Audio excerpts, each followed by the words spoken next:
Terkadang kita merasa tak ada jalan terbuka, tak ada lagi waktu, terlambat sudah.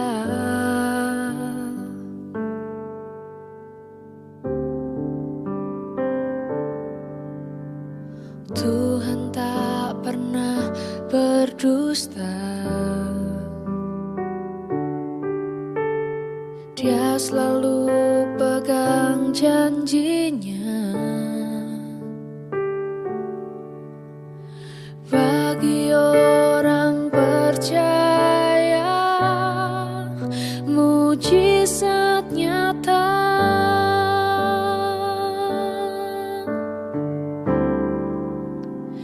Dia mengerti, dia peduli persoalan yang sedang terjadi. Dia mengerti, dia peduli persoalan yang kita alami. Namun satu yang dia minta, agar kita percaya sampai mujizat menjadi nyata. Mari kita berdoa. Bapa di surga, puji dan syukur kehadirat-Mu atas kasih-Mu yang memperkenankan kami untuk menjalani kehidupan pada hari ini. Dan sebelum kami menjalani kehidupan kami, terlebih dahulu kami rindu untuk mendengarkan sebagian dari firman Tuhan.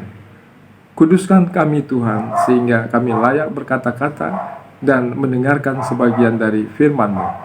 Terima kasih Bapa di surga, dalam nama Yesus kami berdoa dan mengucap syukur. Amin.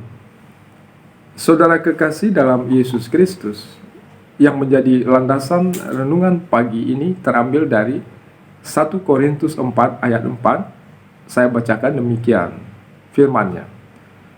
Sebab memang aku tidak sadar akan sesuatu, tetapi bukan karena itulah aku dibenarkan. Dia yang menghakimi aku ialah Tuhan. Paulus ternyata tidak menyadari akan apa yang dipikirkan oleh anggota jemaat yang dia layani di Korintus. Anggota jemaat di Korintus mempunyai pemikiran, mempunyai penilaian, ataupun dengan kata lain dia menghakimi bahwa Paulus adalah seorang pemimpin.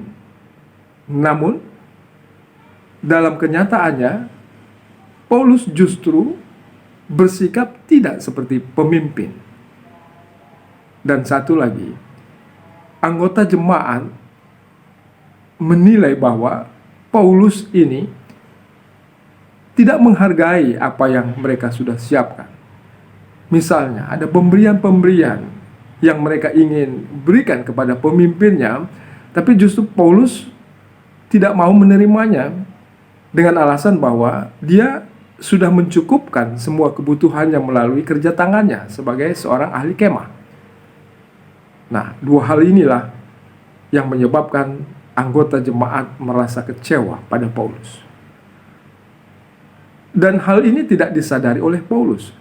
Dan dia katakan pula bahwa bukan inilah yang membuat dia benar, seperti dalam ayat 4 tadi. Tetapi bukan karena itulah aku dibenarkan.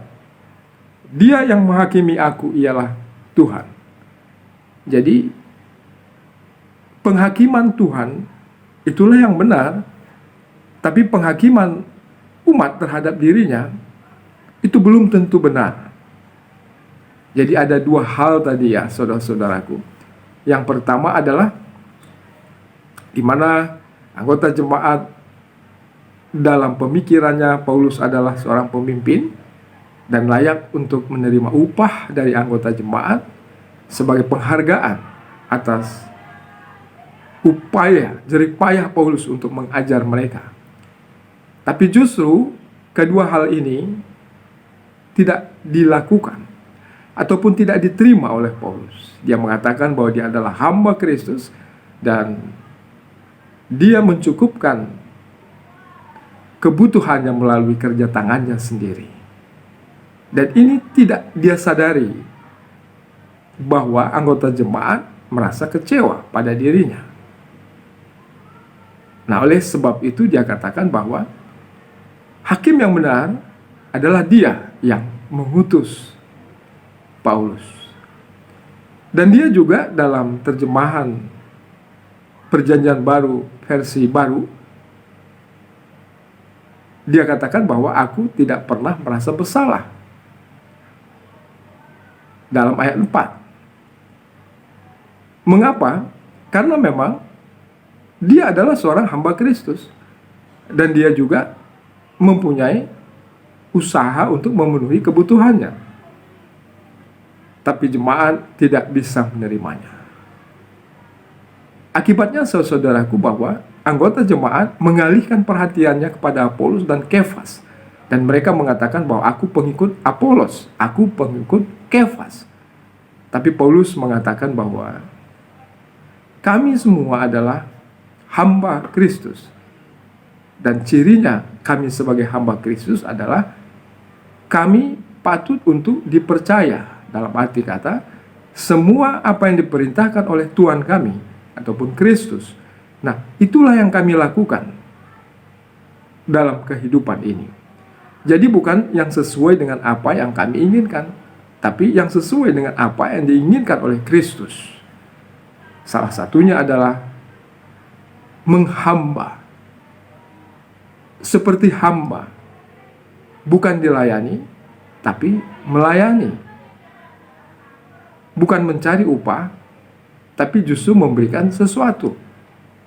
Dan yang memperlengkapi seorang hamba, yang menjamin kehidupan seorang hamba adalah tuannya, yakni Kristus. Jika anggota jemaat menilai salah tentang hamba Tuhan, maka yang dinilai salah itu adalah justru tuannya ataupun Kristus.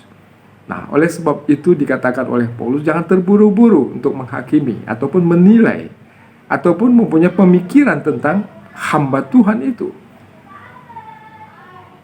Sebab apa yang dilakukan sesungguhnya tanpa dia sadari adalah yang sesuai dengan apa yang diperintahkan oleh tuannya. Nah, ternyata anggota jemaat merasa bahwa apa yang dilakukan oleh Paulus ini tidak sesuai dengan pemikiran mereka. Namun Paulus menganggap bahwa itu sesuai dengan apa yang dikehendaki oleh Kristus. Maka dia katakan, maka jangan terburu-buru, tapi tunggulah. Maka hakim yang benar itu akan memberikan keputusan. Apakah yang kita lakukan ini salah atau benar? Nah, inilah saudara-saudaraku yang menjadi renungan bagi kita. Paulus menempatkan dirinya pada posisi melayani dan bukan dilayani. Sekalipun anggota jemaat mengangkat dan berpikir bahwa dia itu adalah pemimpin, tapi dia tetap mengatakan bahwa dia adalah pelayan Kristus. Sehingga yang dia lakukan dalam kehidupan sehari-harinya adalah yang sesuai dengan apa yang dikehendaki oleh Kristus dan bukan apa yang dipikirkan oleh anggota jemaat. Demikian saudaraku renungan pagi kita pada hari ini. Amin. Mari kita berdoa. Bapa Surgawi dalam Yesus Kristus Tuhan kami, terima kasih atas renungan pagi yang bisa kami dengarkan bersama. Bahwa Paulus tetap konsisten dalam apa yang dia lakukan, bahwa dia adalah seorang hamba yang setia padamu. Sehingga apapun yang dia lakukan, jika itu seturut dengan apa yang kau kehendaki, sekalipun barangkali itu tidak sesuai dengan apa yang diinginkan oleh jemaat, maka dia tetap bersikap seperti apa yang kau inginkan. Dia tetap bersikap sebagai seorang hamba yang melayani dan bukan dilayani. Dia tetap bersikap sebagai orang yang percaya, yang hidup mandiri, bukan diberi, tapi justru memberi. Bapa di surga, terima kasih banyak untuk apa yang boleh kami lihat pada diri Paulus. Kiranya semangat Paulus ini juga boleh menjadi semangat bagi kami semua dalam menjalani hidup kami.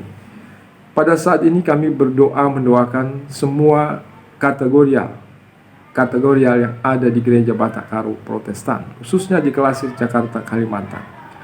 Kami mohon Bapa di surga pada segenap pengurus-pengurus kategorial baik di Klasis maupun di Runggun maupun di sektor-sektor, kiranya Tuhan tetap memberikan hikmat kepada mereka sehingga mereka takut akan Tuhan, dan sekaligus mereka tahu dan sadar bahwa mereka dipercayakan sebagai hamba Tuhan yang melayankan apa yang Engkau kehendaki untuk dilakukan dalam kepengurusan sebagai pengurus kategorial di seluruh Klasis Jakarta, Kalimantan. Tuhan tetap yang memberikan kepada mereka hikmat kebijaksanaan, kesehatan, kekuatan, pertolongan, sehingga mereka boleh melakukan tugas pelayanan yang Kau percayakan kepada mereka di kategorial masing-masing, untuk memuliakan nama-Mu, untuk melayani jemaat, dan bukan untuk dilayani. Terima kasih Bapa di surga. Kami juga mendoakan segenap anggota jemaat Tuhan yang mendengarkan renungan, yang ikut bersama kami dalam renungan pagi ini. Kami juga mendoakan mereka, kiranya Tuhan, semangat Paulus itu juga boleh menjadi semangat mereka. Mereka boleh melayani di tengah-tengah pekerjaan mereka. Mereka boleh melayani di tengah-tengah keluarga mereka. Mereka juga boleh melakukan pelayanan dimanapun mereka berada.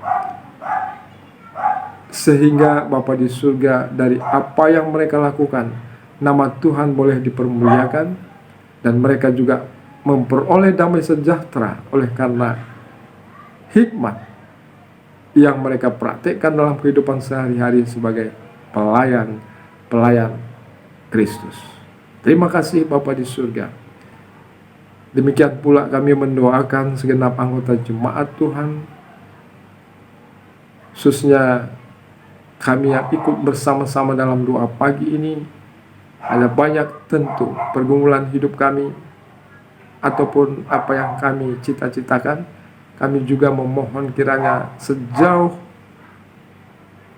cita-cita kami itu adalah baik adanya, kami tetap berharap Tuhan mau menolong kami agar cita-cita kami itu bisa kami capai dengan baik.